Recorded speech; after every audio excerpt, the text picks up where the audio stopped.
लगातार कोरोना का संक्रमण बढ़ रहा है। माननीय नीतीश कुमार जी बिहार की जनता से किस तरह की दुश्मनी निकालना चाह रहे हैं? क्यों नहीं संक्रमण को रोकने के लिए उपाय किए जा रहे हैं? क्यों नहीं स्वास्थ्य व्यवस्था को दुरुस्त करने पे विचार विमर्श किया जा रहा है? ये बिहार के लोगों के लिए दुर्भाग्य की बात है। कोरोना के कहर से बिहार कराह रहा है। ऐसी परिस्थिति में चुनाव संभव नहीं लगता। लाशों के ढेर पर चुनाव संभव नहीं है। केंद्र सरकार के प्रतिनिधि के रूप में जब टीम वहां गई, उसके बावजूद भी देखा जाए तो स्वास्थ्य व्यवस्था में कहीं भी कोई सुधार नाम की चीज नहीं हुई है।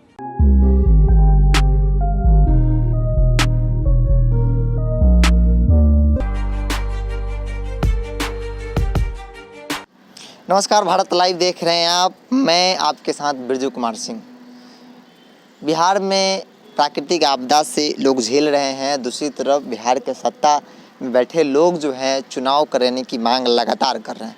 हालांकि उन्हीं के सहयोगी दल जो चिराग पासवान हैं वो लगातार इसका विरोध कर रहे हैं कि ऐसी स्थिति में जो चुनाव नहीं होना चाहिए। विपक्ष भी उनके सुर में सुर मिला रही है। विपक्ष लगातार शुरू से ही वर्चुअल संवाद का विरोध कर रही है कि हम लोग पास उतना धनबल नहीं है कि हम वर्चुअल के तहत लोगों तक पहुंच पाएंगे। इससे बहुत बड़ा जो है पैसा जो है इसमें लागत है, उतना संभव हम लोग के लिए नहीं है।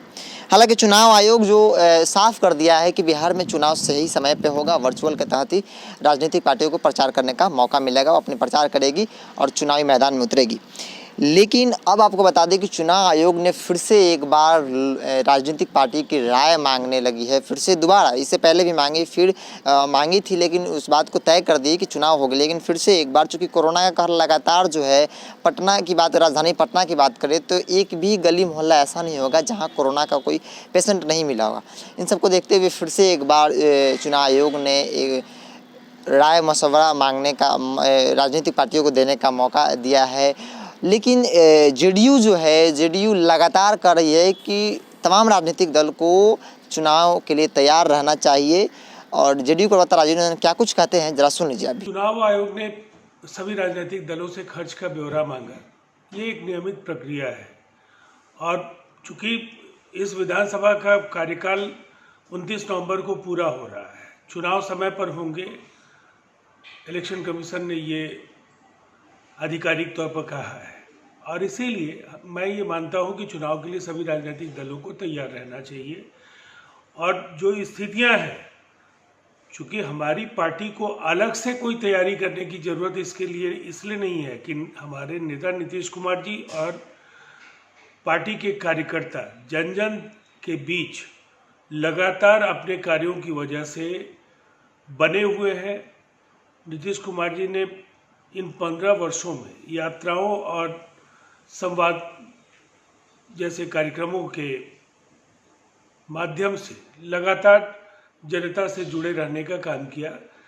15 वर्षों की जो उपलब्धियां हैं और जो कार्यक्रम हैं, उनसे भी हमें बढ़त हासिल है और इसीलिए कहीं कोई सवाल नहीं उठता है।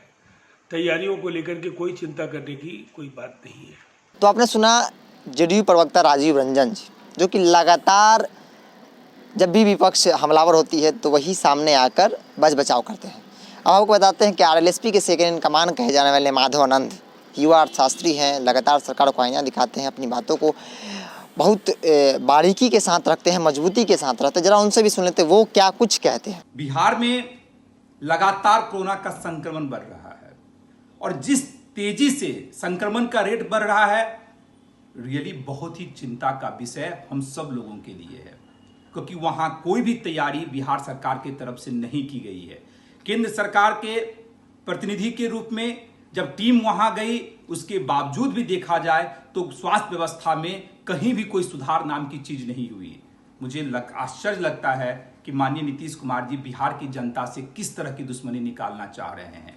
क्यों नहीं संक्रमण को रोकने के लिए उपाय किए जा रहे हैं? क्यों नहीं स्वास्थ्य व्यवस्था को दुरुस्त करने पे विचार विमर्श किया जा रहा है? ये बिहार के लोगों के लिए दुर्भाग्य की बात है। तो आप सुन रहे थे आरएलएसपी के सेकेंड इन कमान। अब हम आते हैं नेता प्रतिपक्ष तेजस्वी यादव की पार्टी के प्रवक्ता मृत्युंजय तिवारी, जो वो भी अपनी बातों को बहुत मजबूती के साथ सरकार के सामने रखते हैं।